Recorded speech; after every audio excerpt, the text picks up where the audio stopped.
আসসালামু আলাইকুম প্রিয় দর্শক, অন্য মঞ্চের আলাপ চাইতায় আপনাদের সকলকে আমন্ত্রণ জানাচ্ছি। সুপ্রিয় দর্শক শ্রোতা মণ্ডলী, তো আজকে যে জন্য আপনারা এতক্ষণ থাম্বনেল এবং হেডলাইন দেখলেন যে আমাদের যিনি আপনার পররাষ্ট্র মন্ত্রী হয়েছেন আর কি, খলিল রাজার খলিল, তিনি আসলে কেন এই মন্ত্রিসভায়। আপনারা যারা 2001 সালের নির্বাচন সরাসরি দেখেছেন, মানে খুব মনোযোগ দিয়ে দেখেছেন, বুঝতে শিখেছেন, তারা জানেন যে 2001 সালের নির্বাচনে আওয়ামী লীগকে কিন্তু হারানো হয়েছিল। এটা একদম স্বীকৃত কর্তা যে লতিফুর রহমান যিনি ছিলেন, লতিফুর রহমান সিইসি ছিলেন, প্রধান নির্বাচক তত্ত্বাবধায়ক সরকার প্রধান, এই ওনারা মিলে আওয়ামী লীগ সরকারকে হারিয়েছিলেন। তা নাহলে আওয়ামী লীগ সরকার এত কম সিট পেত না। আওয়ামী লীগ সরকার, ঠিক আছে, আমি ধরে নিলাম যে হারান নিয়ে আওয়ামী লীগ সরকার জিততো না, ওখানে বিএনপি জামাত জোটই জিততো, যে তাহলে হয়তো 100 সিট মিনিমাম পেত আওয়ামী লীগ, এত কম সিটে আওয়ামী লীগ। তো সেই সময়কার এই যে 2001 সালের তত্ত্বাবধায়ক প্রধান লতিফুর রহমানের ভাইরা হচ্ছেন যে আমাদের এই খলিলুর রহমান। তিনি ভাইরা কাম পিএস ছিলেন এই লতিফুর রহমানের, আমাদের রাজার খলিল। তো ধরেন ওনারাই তো এনেছিলেন ওই সময় বিএনপি জামাতকে। জামাতের জামাত এবং বিএনপির সাথে সখ্যতা কিন্তু এই মেজর খলিলের তখন থেকে। এরপরে যখন এই 17 বছর গেল, এরপর আপনারা দেখলেন যে যখন আপনার এই নতুন ইন্ট্রিম করলেন ডাক্তার ইউনূস, এরপরে ওনাকে উড়িয়ে আনা হলেন কাকে, এই আমাদের খলিল সাহেবকে প্রথমে এনে ওনাকে বানানো হলেন কি রোহিঙ্গা বিষয়ক উপদেষ্টা। তার কারণ কি? তার কারণ হচ্ছে যে ওই যে রোহিঙ্গাদের কিনে একটা করিডোর খোলা হবে, এইটার জন্য একটা খেলা চলছিল, এইটার জন্য বানানো হলেন। এই বানানোর মধ্যে উনি এক সময় যা আপনার অজিত দোভাল স্যার সাথে দেখা করতে গেছেন। তখন অজিত দোভাল বলেছেন যে আপনি কে বলছেন আমি রোহিঙ্গা বিষয়ক উপদেষ্টা। বলছে, আপনি রোহিঙ্গা বিষয়ক উপদেষ্টা, আমার তো আপনার সাথে কথা বলার দরকার নেই। আমি ন্যাশনাল, আপনি যদি কথা বলতে হয় আমার সাথে, যারা কথা বলে, আমি কথা বলতে চাই যে রাষ্ট্রীয় একজন কর্মকর্তা যিনি পুরো রাষ্ট্রের আপনার ইয়ের কি বলে সিকিউরিটি, ন্যাশনাল সিকিউরিটি অ্যাডভাইজার যারা, তাদের সাথে। আমি নিজে একজন ন্যাশনাল সিকিউরিটি অ্যাডভাইজার। আমি আপনার রোহিঙ্গা বিষয়ক উপদেষ্টা নাকি রোহিঙ্গা বিষয়ক উপদেষ্টা আপনার সাথে কথা বলার। চরম বেজ্জতির পরে উনি দেশে ফিরে আসেন। ফিরে এসে পরে ওনাকে আবার সেই ন্যাশনাল উপদেষ্টায় বানানো হয়, পদ ক্রিয়েট করে। এই পদ আমাদের বাংলাদেশে ছিল না। এরপরে আপনাদের নির্ঘাত মনে আছে যখন বিএনপি প্রধান তারেক জিয়া ডিসেম্বরের ভিতর নির্বাচন চাইলেন, সারা দেশ টালমাটাল, হায় হায় হায় হায় হায়, ডিসেম্বরের ভিতর নির্বাচন মানে তো কঠিন জিনিস। তো এই অবস্থায় তারেক জিয়াকে সামাল দেওয়ার জন্য এই আমাদের ন্যাশনাল সিকিউরিটি অ্যাডভাইজার আমাদের খলিল সাহেব, উনি সরাসরি ডাক্তার ইউনূস সহ বাকি যারা আছেন সবাইকে উড়িয়ে নিয়ে আসলেন কোথায়, আপনার লন্ডনে। এইখানে এনে তারেকের সাথে দেখা টাকা করিয়েছেন। এক প্রকার আপনার, যদিও সম্মান দেখিয়ে তারেক ওনার ওখানে গিয়েছে, কিন্তু এক প্রকার এরকম যে তারেকের কাছে, তারেক তুমি আমার আব্বা, প্লিজ আমাকে বাঁচাও। ইনুসের কথা হতো যে আমি তুমি এভাবে করিও না, আমি নির্বাচন দিয়া দিব রে বাবা, আমেরিকার এই ঘটনা সব বুঝাইয়া টুজাইয়া দিয়া নির্বাচনে তুমি আসবা বাবা, এগুলো বইলে টইলে গেলেন।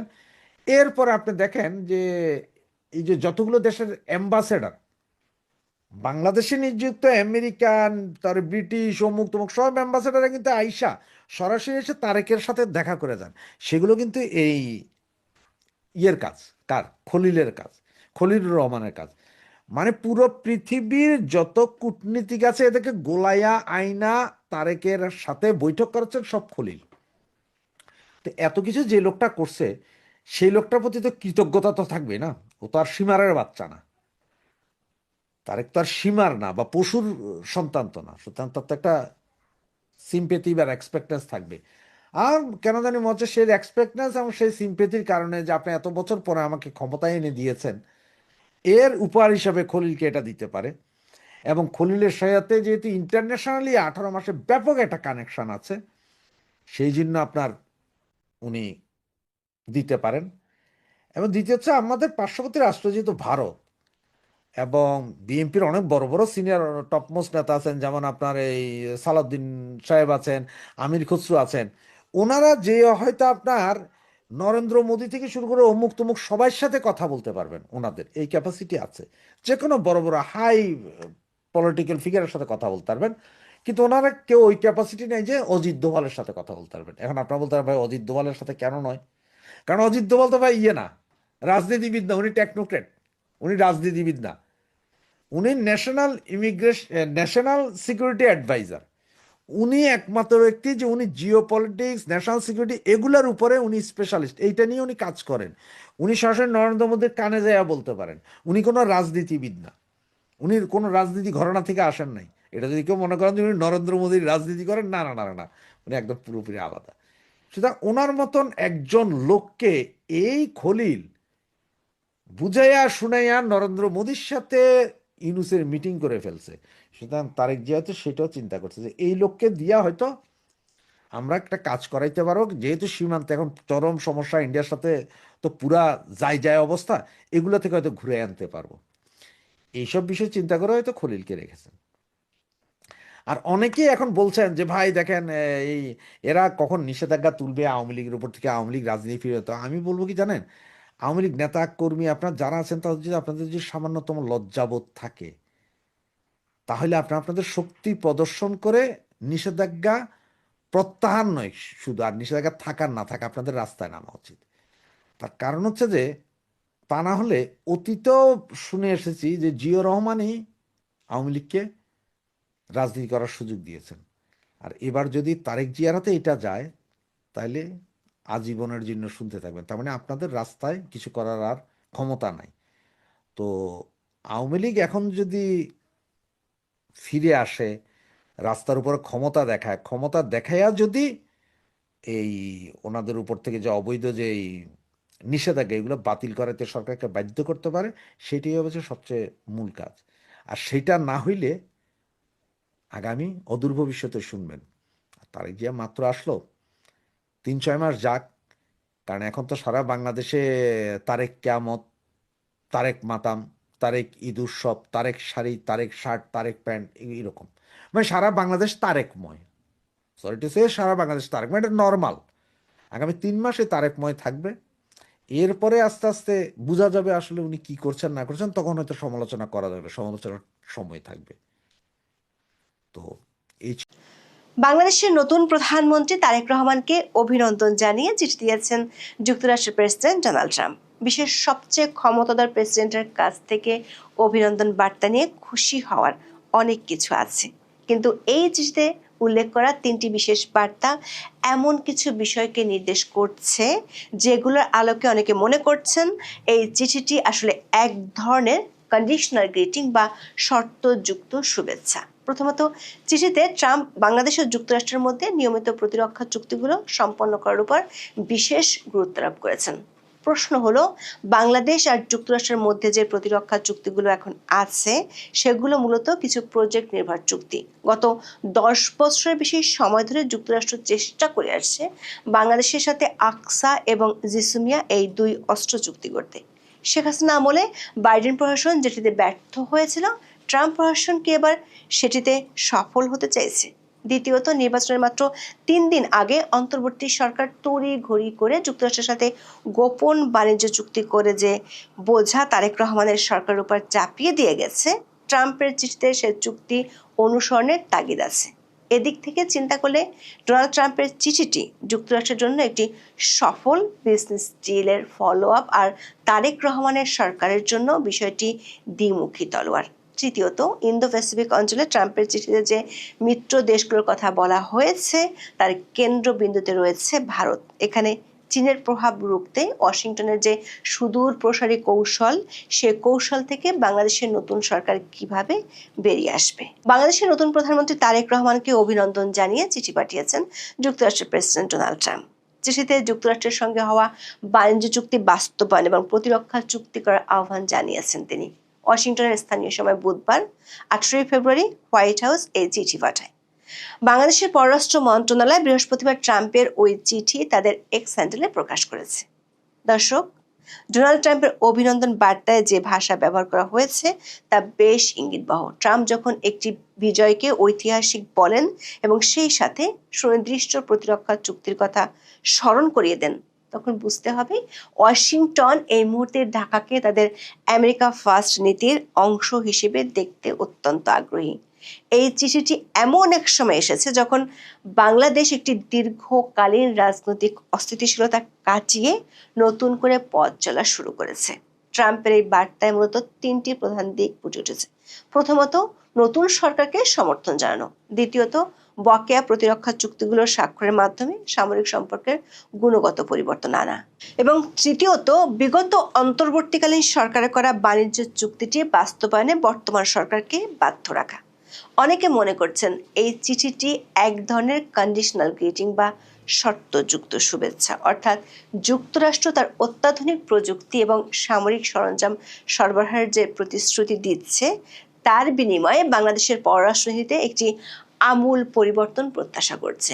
এটি স্পষ্ট ট্রাম্পের দ্বিতীয় মেয়াদের প্রশাসন অনেক বেশি লেনদেনমূলক আচরণ করছে, যেখানে প্রতিটি কূটনৈতিক বার্তার পেছনে একটি সুনির্দিষ্ট বাণিজ্যিক এবং প্রতিরক্ষা বিষয়ক কৌশলগত লক্ষ্য থাকে। ট্রাম্প তার চিঠিতে প্রতিরক্ষা সহযোগিতার বিষয়ে প্রধানমন্ত্রী তারেক রহমানের উদ্দেশ্যে বলেছেন, তারেক রহমান প্রতিরক্ষা চুক্তিগুলো দ্রুত সম্পন্ন করতে কার্যকর পদক্ষেপ নেবেন, যা শেষ পর্যন্ত বাংলাদেশের সামরিক বাহিনীকে আমেরিকার তৈরি অত্যাধুনিক সামরিক সরঞ্জাম ব্যবহারের সুযোগ করে দেবে। প্রশ্ন হলো, বাংলাদেশের সাথে বর্তমানে যুক্তরাষ্ট্রের সাথে কি ধরনের অস্ত্র ও প্রতিরক্ষা চুক্তি আছে? বাংলাদেশের সাথে যুক্তরাষ্ট্রের প্রতিরক্ষা সম্পর্কের ইতিহাস পর্যালোচনা করলে দেখা যায় এটি দীর্ঘকাল ধরে মূলত প্রশিক্ষণ, মানবিক সহায়তা এবং দুর্যোগ মোকাবেলা কেন্দ্রিক ছিল। তবে ট্রাম্পের এই চিঠিটি এই সম্পর্ককে একটি নতুন স্তরে নিয়ে যাওয়ার ইঙ্গিত দিচ্ছে। বাংলাদেশের সাথে যুক্তরাষ্ট্রের বর্তমানে কোনো বৃহৎ আকারের অস্ত্র ক্রয় বা পূর্ণাঙ্গ সামরিক জোটের চুক্তি নেই, তবে উভয় দেশ বেশ কিছু প্রতিরক্ষার সংলাপ ও স্বল্প পরিসরের সহযোগিতার মাধ্যমে যুক্ত। 2014 সাল থেকে যুক্তরাষ্ট্র বাংলাদেশকে প্রায় $78.45 মিলিয়ন ফরেন মিলিটারি ফাইন্যান্সিং বা FMF এবং $14.5 million international military education and training বা IMET সহায়তা প্রদান করেছে। এই সহায়তার আওতায় বাংলাদেশ কোস্ট গার্ডের জন্য কাটার ভেসেল, সেনাবাহিনীর জন্য MRAP যান এবং বিভিন্ন ধরনের সামরিক প্রযুক্তি সংগ্রহ করেছে, কিন্তু এগুলো সবই ছিল খণ্ডকালীন এবং নির্দিষ্ট প্রজেক্ট ভিত্তিক। ট্রাম্প এখন যে নিয়মিত প্রতিরক্ষা চুক্তির কথা বলছেন তা এই খণ্ডকালীন সহযোগিতার কাঠামোকে একটি দীর্ঘস্থায়ী ও আইনগত ভিত্তি দিতে চায়। এখানে প্রশ্ন দেখা দিচ্ছে, বিগত বাইডেন সরকার যে দুটি অস্ত্র চুক্তি বাংলাদেশের আওয়ামী লীগ সরকার আমলে করতে ব্যর্থ হয়েছিল সেগুলোকে এবার ট্রাম্প প্রশাসন করে ফেলতে চান বা করার ইঙ্গিত দিয়েছেন। বিগত আওয়ামী লীগ সরকার আমলে আকসা এবং জিসুমিয়া চুক্তি দুটি বারবার আলোচনায় আসলেও তৎকালীন সরকার সেগুলো স্বাক্ষরে অনীহা দেখিয়েছিল।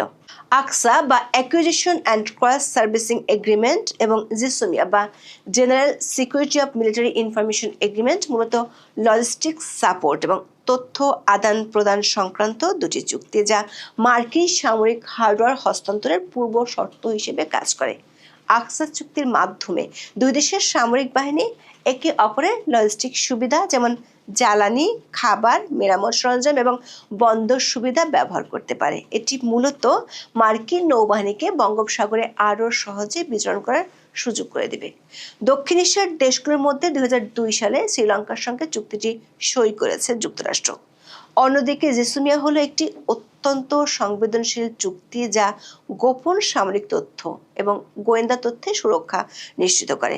যুক্তরাষ্ট্র সাধারণত F-16 ফাইটার জেট বা অ্যাপাচি হেলিকপ্টারের মতো উচ্চমানের প্রযুক্তি বিক্রি করার আগে জিসুমিয়া স্বাক্ষর বাধ্যতামূলক করে থাকে। ভারতের সঙ্গে যুক্তরাষ্ট্র যে 4টি সামরিক চুক্তি সই করেছে তার মধ্যে এটি অন্যতম। 2002 সালে ভারতের সঙ্গে চুক্তিটি সই করেছে যুক্তরাষ্ট্র। 2013 সালে সাবেক প্রধানমন্ত্রী শেখ হাসিনা দ্বিপক্ষীয় সফরে রাশিয়া গিয়েছিলেন। তখন $100 কোটি সামরিক সরঞ্জাম কেনার চুক্তি হয়েছিল দুই দেশের মধ্যে। তারপর থেকে যুক্তরাষ্ট্র আকসা ও জিসুমিয়া এই চুক্তি দুটি করার জন্য বাংলাদেশের সাথে আলোচনা শুরু করেছিল। 2019 সালে যুক্তরাষ্ট্রের পক্ষ থেকে চুক্তি দুটির খসড়া দেওয়া হয়েছিল বাংলাদেশকে। এরপর 2022 সালের মার্চে ঢাকায় বাংলাদেশ ও যুক্তরাষ্ট্রের মধ্যে অষ্টম অংশীদারি সংলাপে যুক্তরাষ্ট্রের পক্ষ থেকে এই দুটি অস্ত্র চুক্তির নথি হস্তান্তর করা হয়েছিল। কিন্তু 2023 সালের 10 আগস্ট তৎকালীন পররাষ্ট্রমন্ত্রী আব্দুল মোমেন সাংবাদিকদের বলেছিলেন, জাতীয় নির্বাচনের আগে যুক্তরাষ্ট্রের সঙ্গে জিসুমিয়া ও আকসা চুক্তি সই হবে না। তখন ভেস্তে গিয়েছিল মার্কিন বাইডেন প্রশাসনের উদ্যোগ।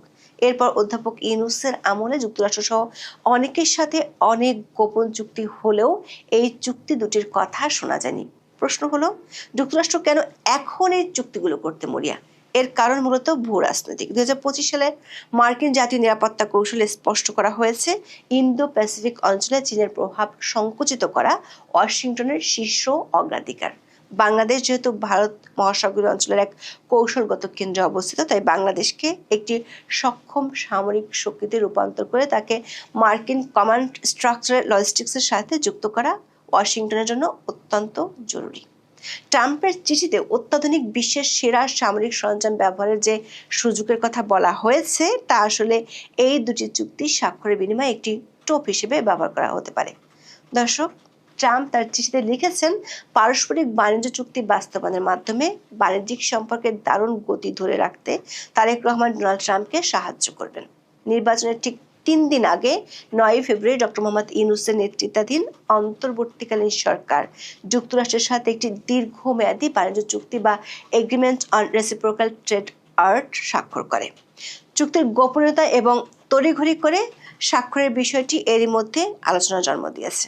অর্থনীতিবিদ এম রাজ্জাক এবং আনু মোহাম্মদের মতো বিশ্লেষকরা একে আধুনিক দাসত্বের দলিল হিসেবে মন্তব্য করেছেন। এই চুক্তির অধীনে বাংলাদেশ প্রায় 7,132টি মার্কিন পণ্যকে শুল্কমুক্ত বা নামমাত্র শুল্কে প্রবেশের অধিকার দিয়েছে।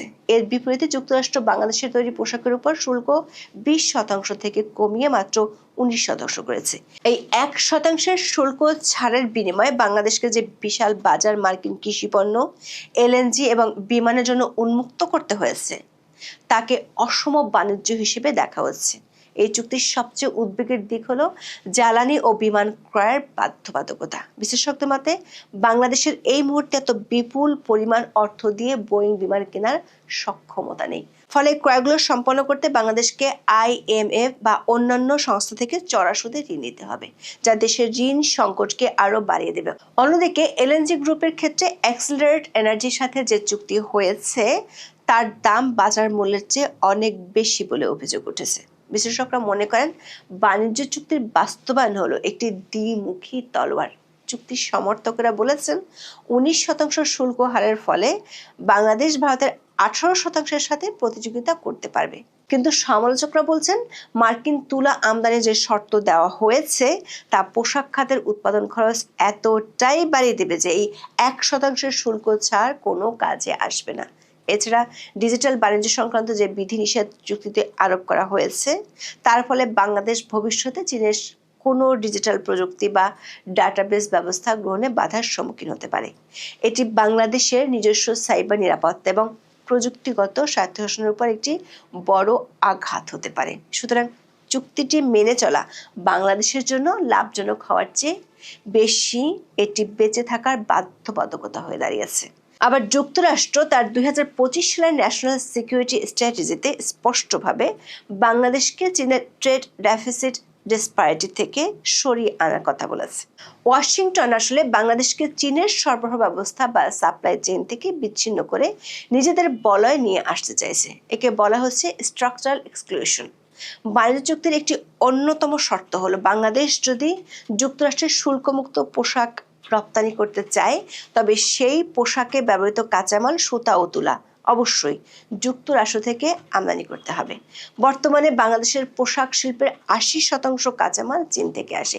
এই কাঁচামাল যদি এখন যুক্তরাষ্ট্র থেকে বেশি দামে কিনতে হয়, তবে বাংলাদেশের পোশাকের উৎপাদন খরচ বেড়ে যাবে এবং আন্তর্জাতিক বাজারে এর প্রতিযোগিতা করার ক্ষমতা কমে যাবে। সুতরাং চীনের প্রভাব কমাতে গিয়ে যুক্তরাষ্ট্র আসলে বাংলাদেশকে একটি নীতিগত দোটানার মধ্যে ফেলে দিয়েছে। একদিকে বাংলাদেশ চীনের কাছ থেকে সাশ্রয়ী মূল্যের সামরিক সরঞ্জাম ও অবকাঠামো ঋণ পাচ্ছে, যেমন মংলা বন্দর আধুনিকায়ন বা ড্রোন তৈরির কারখানা। অন্যদিকে যুক্তরাষ্ট্র থেকে নিরাপত্তা গ্যারান্টি ও উচ্চ প্রযুক্তির প্রস্তাব আসছে। ট্রাম্পের অভিনন্দন বার্তাটি মূলত বাংলাদেশকে এই দুই শক্তির একটিকে বেছে নেওয়ার জন্য পরোক্ষ তাগাদা দিচ্ছে। দর্শক, ইন্দো প্যাসিফিক অঞ্চলে ট্রাম্পের চিঠিতে যে মিত্র দেশগুলোর কথা বলা হয়েছে তার কেন্দ্রবিন্দুতে রয়েছে ভারত। মার্কিন পররাষ্ট্র দপ্তর এবং হোয়াইট হাউসের নথিপত্র অনুযায়ী ভারতকে এই অঞ্চলে যুক্তরাষ্ট্রের মেজর ডিফেন্স পার্টনার হিসেবে গণ্য করা হয়। ট্রাম্পের অভিনন্দন বার্তায় আঞ্চলিক মিত্রদের সাথে সহযোগিতার কথা বলার মাধ্যমে মূলত একটি বার্তা দেওয়া হয়েছে বাংলাদেশের নতুন সরকারকে অবশ্যই নয়াদিল্লির নিরাপত্তা উদ্বেগগুলোকে গুরুত্ব দিতে হবে এবং ভারতের সাথে একটি স্থিতিশীল সম্পর্ক বজায় রাখতে হবে। তবে এখানে একটি পরিবর্তন লক্ষ্য করা যাচ্ছে। 2024 সালের আগস্টের পর ভারত ও বাংলাদেশের সম্পর্কে যে টানাপোড়েন তৈরি হয়েছে তার সুযোগে যুক্তরাষ্ট্র এখন সরাসরি ঢাকার সাথে ডিল করতে চাইছে। ভারত ও যুক্তরাষ্ট্র উভয়ই বাংলাদেশে চীনের ক্রমবর্ধমান প্রভাব নিয়ে শঙ্কিত। ট্রাম্পের বার্তাটি এমন এক সময় এসেছে যখন ভারতও তারেক রহমানকে অভিনন্দন জানিয়েছে এবং প্রধানমন্ত্রী নরেন্দ্র মোদী তাকে নয়াদিল্লি সফরের আমন্ত্রণ পাঠিয়েছেন। ট্রাম্পের চিঠিতে মিত্রদের কথা বলার অর্থ হলো বাংলাদেশ যদি মার্কিন বলয়ে প্রবেশ করে তবে ভারত ও বাংলাদেশের মধ্যকার বিদ্যমান সমস্যাগুলো যেমন সীমান্ত হত্যা বা তিস্তা চুক্তির সমাধানে ওয়াশিংটন একটি মধ্যস্থতাকারীর ভূমিকা পালন করতে পারে। অর্থাৎ ওয়াশিংটন ঢাকাকে এই বার্তা দিচ্ছে যে ভারত ও যুক্তরাষ্ট্র মিলে এই অঞ্চলের নিরাপত্তা নিশ্চিত করবে এবং বাংলাদেশকে এই ত্রিমুখী সমীকরণে যুক্ত হতে হবে। আমাদের বিশ্লেষণ হলো ডোনাল্ড ট্রাম্পের চিঠিটি যুক্তরাষ্ট্রের জন্য একটি সফল বিজনেস ডিলের ফলো আপ। ট্রাম্পের বার্তায় প্রতিরক্ষা চুক্তি যে তাগিদ দেওয়া হয়েছে তা মূলত বাংলাদেশের সামরিক বাহিনীকে মার্কিন প্রযুক্তির উপর দীর্ঘমেয়াদী নির্ভরশীল করার একটি নকশা। বাণিজ্য চুক্তির বিষয়ে যে সমালোচনা হচ্ছে তার সত্যতা অস্বীকার করার কোনো উপায় নেই। নির্বাচনের মাত্র 3 দিন আগে এই চুক্তিটি স্বাক্ষরের মাধ্যমে অন্তর্বর্তীকালীন সরকার নবনির্বাচিত সরকারের হাত পা বেঁধে দিয়ে গেছে। তারেক রহমান সরকারের জন্য এখন সবচেয়ে বড় চ্যালেঞ্জ হবে এই চুক্তির ক্ষতিকর দিকগুলো থেকে বেরিয়ে আসার উপায় খোঁজা। তবে ট্রাম্পের এই ব্যক্তিগত চিঠির পর চুক্তি থেকে সরে আসা মানেই হবে হোয়াইট হাউসের সরাসরি বিরাগভাজন হওয়া, যা বাংলাদেশের ভঙ্গুর অর্থনীতির জন্য আত্মঘাতী হতে পারে। আবার নাম উল্লেখ না করলেও ইন্দো প্যাসিফিক অঞ্চলের মিত্র বলতে ট্রাম্প ভারত কি বুঝিয়েছেন? বাংলাদেশের নতুন সরকারের জন্য ভারতের সাথে সম্পর্কের রিসেট বা নতুন সূচনা অত্যন্ত প্রয়োজন।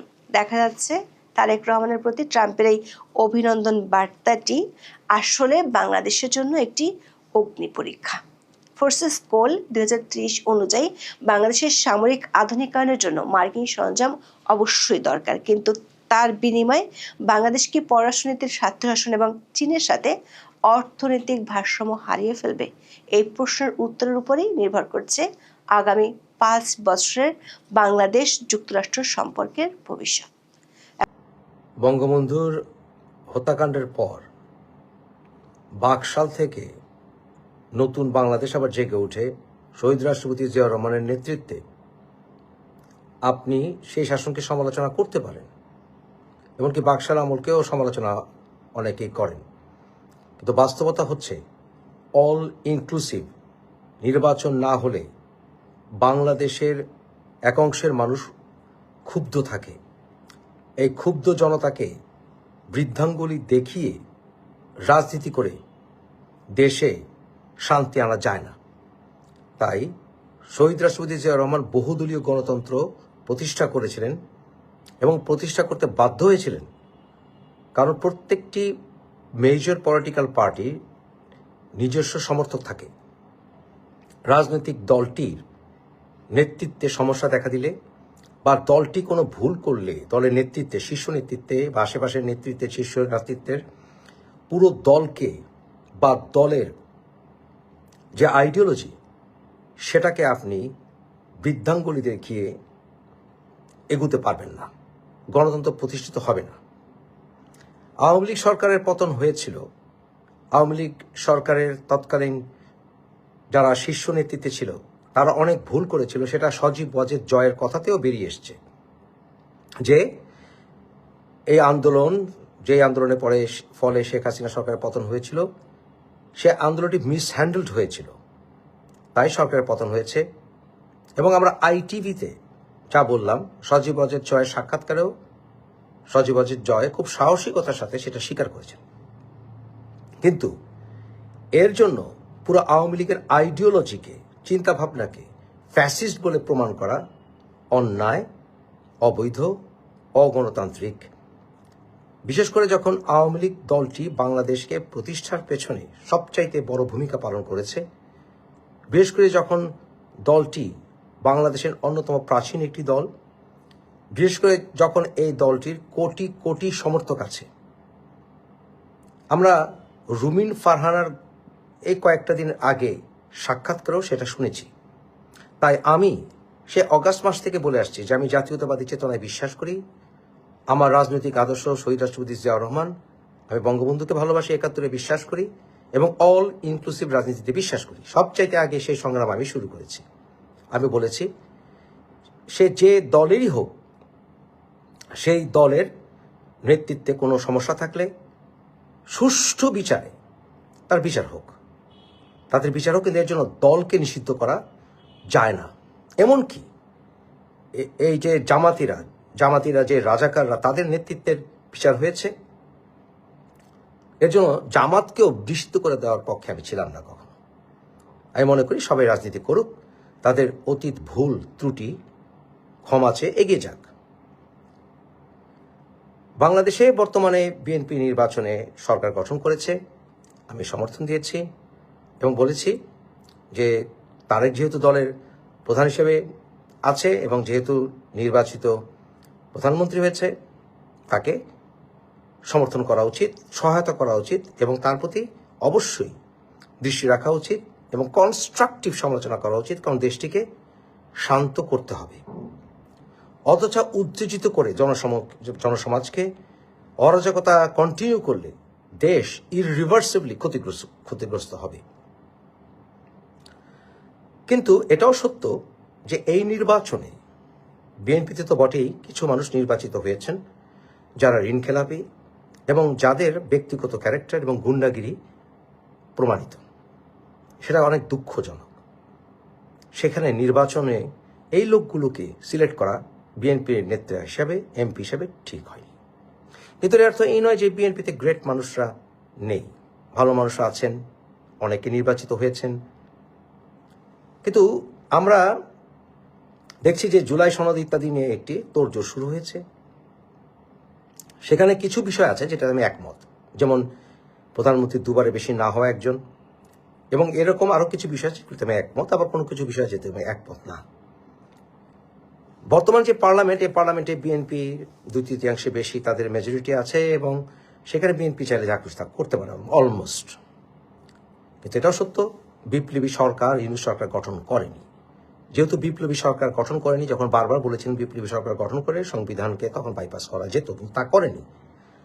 তাহলে এই যে আপনার যে গণভোট হয়েছিল হ্যাঁ বা না, এটা আসলে সাংবিধানিকভাবে এটা অবৈধ, সেটা আপনাদের আমি বলেছিলাম। সুতরাং আদালতে মামলা করলে এবং বর্তমানে বিএনপি সরকার সেটা অনুমোদন না দিলে এটা কোনো মতেই, যতই চিৎকার করুক, এটাকে জাস্টিফাই করা যাবে না। এমনকি বিএনপি দল যদি সেটাকে সই করেও থাকে, যদিও তারা উইথ ডিসেন্ট করেছিল, সই করে থাকলেও এটাকে আইনি বৈধতা দেওয়া যাবে না। তাই বিএনপি যদি এটাকে টোটালি ইগনোর করে, কিছু করার নেই, পার্লামেন্ট যা করার করবে। এটাই হচ্ছে এই গণভোটের ফল, কারণ এই গণভোট সম্পূর্ণ সাংবিধানিকভাবে হয়নি। তো যাই হোক, এখন আসুন আপনি কি করা যায়। দেশের 30-35% মানুষ কমপক্ষে আওয়ামী লীগ করেন এবং তারা অনেকে নিজেরাও আওয়ামী লীগের নেতাদের সুষ্ঠু বিচার হোক, তারা নিজেরাও চান। এরকম প্রহসনমূলক বিচার নয়, সুষ্ঠু বিচার হোক এবং সেই সুষ্ঠু বিচারে বেরিয়ে আসুক কে কে অন্যায় করেছে। আওয়ামী লীগকে রাজনীতিতে ফিরিয়ে আনতে হবে এবং ফিরিয়ে আসতে দিতে হবে। যদি না আসে, দেশ কখনো শান্ত হবে না। আওয়ামী লীগ সরকারের ভুলের কারণে পুরো আওয়ামী লীগ দলটাকে ফ্যাসিস্ট বলে নিষিদ্ধ করলে দেশে কোনোদিন শান্তি আসবে না। এমনকি বিএনপি সরকারও সুষ্ঠুভাবে পরিচালিত হতে পারবে না। বাংলাদেশে যদি এই দুটো দল থাকে, অর্থাৎ বিএনপি এবং জামাত গোষ্ঠী, তাহলে একসময় না একসময় যে কোনোভাবে ইলেকশন ম্যানিফেস্টেশন করে হোক, যেভাবে জবরদখল করে হোক, কেন্দ্র দখল করে হোক, ভোটার লিস্ট ম্যানিপুলেশন করে হোক, তারা ক্ষমতা আসার চেষ্টা করবে। বাংলাদেশের জামাত এবং তাদের গোষ্ঠী যদি ক্ষমতায় আসে, বাংলাদেশের স্বাধীনতার সূর্য অস্তমিত যাবে, সেটা আমরা মেনে নেব না। তাই দুটি দল, বিএনপি এবং আওয়ামী লীগ তার স্বাধীনতার পক্ষের দল, বাংলাদেশের নৈতিকতার গোড়ার দিকে তারা একমত। তাই আওয়ামী লীগকে ফিরিয়ে আনতে না পারলে অপশক্তি তারা আসলে গণতন্ত্রে বিশ্বাস করে না। এই যে আপনার জুলাই সনদের ভেতরে গণতন্ত্র নাই বললেই চলে, এগুলি মেনে যাওয়া যাবে না, এসব ছলচাতুরি মেনে যাওয়া যাবে না। তাই আওয়ামী লীগকে সাথী হিসেবে আনতে হবে, কারণ শক্তিশালী বিরোধী দল দরকার, সেটা আওয়ামী লীগ। আওয়ামী লীগকে রাজনীতিতে ফিরিয়ে আসতে দিতে হলে তখনই শুধুমাত্র বহুদলীয় গণতন্ত্রের আদর্শ প্রতিষ্ঠিত হবে, বাংলাদেশের শান্তি আসবে এবং এই সকল চিনাচমুণ্ড দলগুলো যে আসলেই চিনাচমুণ্ড দল, দুই ব্যক্তির দল, সেটা প্রমাণিত হয়ে যাবে। বিএনপি সরকার উচিত হবে নিজেদের অবস্থান সুদৃঢ় করতে কনস্ট্রাকটিভ গণতান্ত্রিক সমালোচনাকে ফেস করতে হলে। আদারওয়াইজ এই যে এরা যেটা করবে, এটা গণতান্ত্রিক আন্দোলনে যাবে না। তো এরা শুধু জানে মার, কিলা, খুন কর, দখল কর, আগুন জ্বালিয়ে দে, এদেরকে বিএনপি ফেস করতে হবে। তাই গণতান্ত্রিক আন্দোলনে সাথী হিসেবে পেতে হলে রাজনীতিক ক্ষেত্রে তাদের বিরোধিতা হবে, সমালোচনা হবে। আওয়ামী লীগকে রাজনীতিতে দ্রুত ফিরিয়ে আনতে হবে। আদারওয়াইজ বিএনপি সরকার এদেরকে ট্যাকেল দিতে দিতে হয়রান হয়ে যাবে এবং তাদের পতন হয়ে যেতে পারে, যেটা এরা চায়। সুতরাং আমি মনে করি ইমিডিয়েটলি এই সকল কাজগুলো শুরু করা দরকার। জনগণ সিদ্ধান্ত নেবে। জনগণ বিএনপি ভালো শাসন করলে বিএনপি বারবার ক্ষমতায় যাবে এবং বিএনপির জোয়ার বইছে এখন। আওয়ামী লীগ ভুল করেছে, আওয়ামী লীগের সময় লাগবে ক্ষমতায় আসতে, তাদের অতীত ভুল স্বীকার করে এবং নেতৃত্বের ভুল স্বীকার করে সে রাস্তাটি বন্ধ করা উচিত নয়, অনুচিত। তাই আমি বলবো বিএনপি সরকারকে দ্রুত আওয়ামী লীগকে রাজনীতিতে ফিরিয়ে আনুন। সেটা আপনাদের জন্যই প্রয়োজন, গণতন্ত্রের জন্য প্রয়োজন।